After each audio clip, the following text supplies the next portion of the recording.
These are the different types of cell transportation.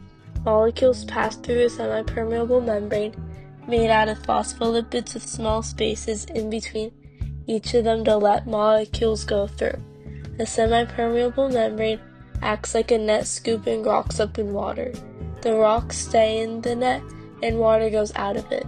The phospholipid membrane lets small molecules in but larger molecules out unless there are proteins to help them go through, such as a protein channel.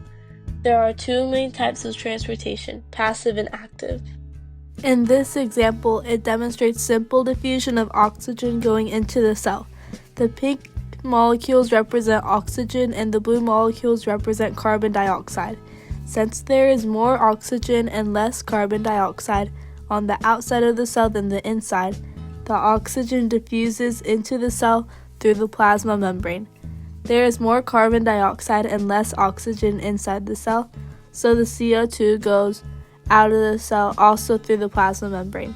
This type of transportation is passive because the oxygen concentration goes from high to low.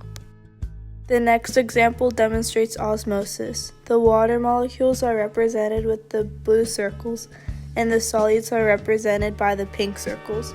The water goes into the cell by going through the protein channel, since water molecules are polar and don't go through the cell membrane.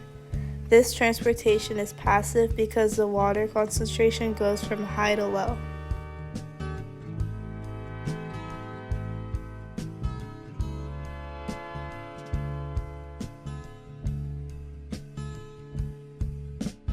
In the last example, it demonstrates endocytosis. The cell takes in molecules through the membrane by forming a vesicle around them.